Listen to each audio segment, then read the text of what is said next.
হাদিসে কালেমা নাই আছে, কিন্তু কোরআন হাদিসে কালেমা নাই। আমার কথাটা আগে শোনেন, কালেমা লা ইলাহা ইল্লাল্লাহ আছে না নাই? আছে জিকির, আফজালু যিকরি লা ইলাহা ইল্লাল্লাহ। তাহলে তাহলে সেটা বললে সমস্যা কি আপনার?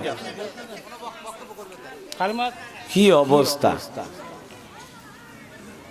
আপনি কালেমা বললে সমস্যা আছে আপনাদের? তাহলে কালেমা পড়েন না, কালেমা ছাড়াই আপনারা মুসলমান হন। তো বন্ধুরা, গোলাম রাব্বানি এক জায়গায় বক্তব্য করছিলেন, সেখানে বলছিলেন কলেমা পড়ার কথা। তো ওখানে একজন মানুষ ছিল, প্রেসিডেন্ট, দাড়িওয়ালা মানুষ। সে বলছে যে কলেমা পড়ার কথা কোথায় বলা আছে, মানে জোরে কলেমা পড়ার কথা কোথায় লেখা আছে? তো বন্ধুরা, এসব কোথাকার পাগল ছাগল মানুষ কোথা থেকে উঠে আসে বলো তো? তো বন্ধুরা, ভিডিওটা খুবই ইন্টারেস্টিং হবে, আপনারা কেউ স্কিপ করবেন না। তো বন্ধুরা চলেন বেশি দেরি না করে ভিডিওটি শুরু করা যাক। কালেমা আপনারা পড়তে জানেন না, নাকি পড়বার মন চায় না, নাকি আপনারা কালেমা পড়া নিষেধ? হ্যাঁ, নাই সেটা বলবেন, কোরআনে নাই সেটা বলবেন। হাদিসে কালেমা নাই আছে, কিন্তু কোরআন হাদিসে কালেমা নাই।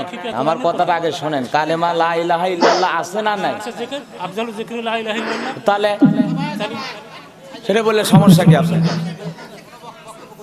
কালেমা আছে, আপনি মনে মনে করে ঘরের ভিতরে, এটা মাহফিলে আসছেন, সবাই মিলে মিশে পড়ুন, সমস্যা কি আছে আপনার? দেখেন দাঁড়িয়ে আছে মানুষের কত।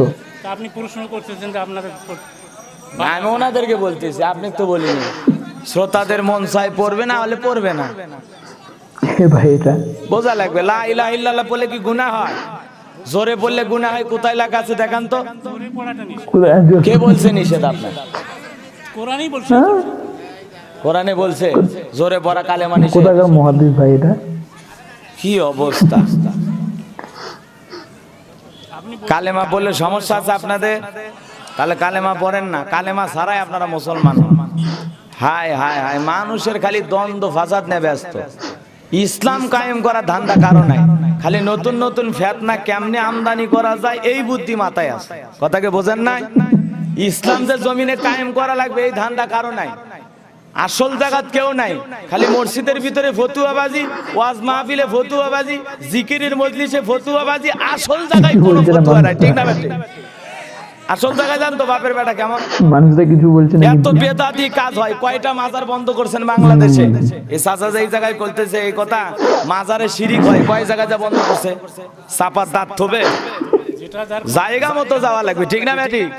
মনে করছে গাইবান্ধা থেকে হুজুর আসছে, একটু সাইড করি, অত সাইজ করার দরকার নাই। ওয়াজ আপনি করেন, বক্তার ওয়াজ শুনে ওরা দাওয়াত দিচ্ছে, ঠিক না বেটি?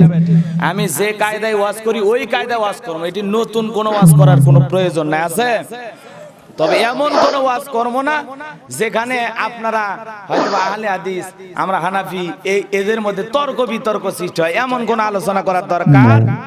যা বলবো কোরআন হাদিসের আলোকে বলবো। একটু জিকির করতে বলছি, বলবেন, মন চাইলে জিকির করবেন। আমি একটু জোরে চাইছি, আপনারা সম্ভব হলে জোরে আওয়াজ দেবেন, কথা ঠিক না বেঠিক? তাহলে একটু জোরে কালেমা পড়া যাবে তো?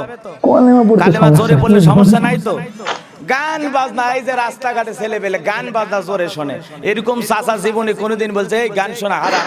রাস্তাঘাটে গান বাজার মানে কত নামাজি লোক যায়। আসল জায়গা তো এত যে সমাজে অবৈধ কাজ হচ্ছে, এত যে অন্যায় অবিচার হচ্ছে, সে জায়গায় কেউ প্রতিবাদ করে না, ঠিক না বেটে? জায়গা মতো নিষেধ করা লাগবে চাচা, জায়গা মতো নিষেধ করা লাগবে। আপনি আর যান, কথা কই না, ঠিক আছে? তাহলে কিন্তু ওয়াজ আজকে শেষ, আমি গাড়ির চড়ে বাড়ি চলে যাব। এর আগে আমি কয়েকদিন আগে নওগাঁ এক জায়গায় এরকম যায়, মেজাজটা এত খারাপ হয়ে গেছে যে এলে মুরব্বী মানুষ, তাদেরকে আমরা শ্রদ্ধা ভক্তি করি।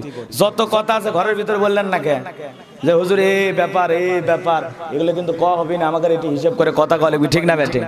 এটি আসে সম্মুখে অপমান করবেন, তাই কি মানা যায়? হ্যাঁ, এজন্য হিসাব করে কথা বলতে হবে, ঠিক না ভাই? ঠিক। আমি ছোট হই আর বড় হই একটা আলেম, তো হ্যাঁ কথা বলতে আসছি, হিসাব করে বলবো। আমি জানি আপনারা আহলে হাদিসের ভাই, আপনাদের সাথে আমার কোনো দ্বিধা দ্বন্দ্ব নাই। আমি তো আপনাদের সাথে নামাজ আদায় করলাম, নাকি আমি আলাদা জায়গায় নামাজ পড়লাম? আমাদের মসজিদ, মাদ্রাসা, কোরআন, হাদিস সব এক, ঠিক না ভাই? ঠিক। আলাদা করছি আমরাই আলাদা, ইসলাম না, আমরাই নিজেরাই আলাদা করছি, ঠিক না বেটি? চার খলিফার মধ্যে এরকম মারামারি ছিল, কথা কন না, মারামারি ছিল। আমাদের মধ্যে আমরাই মারামারি ঢুকাইছি, আমরাই নতুন নতুন সংগঠন, নতুন নতুন দল কোরআন তৈরি করে পড়ে নতুন নতুন দলিল ফেতনার দিবেন নাকি আবিষ্কার মানুষ করতেছি। পিছনে বন্ধুরা, ভিডিওটা ভালো লেগে থাকলে অবশ্যই বন্ধুদের মাঝে শেয়ার করবেন।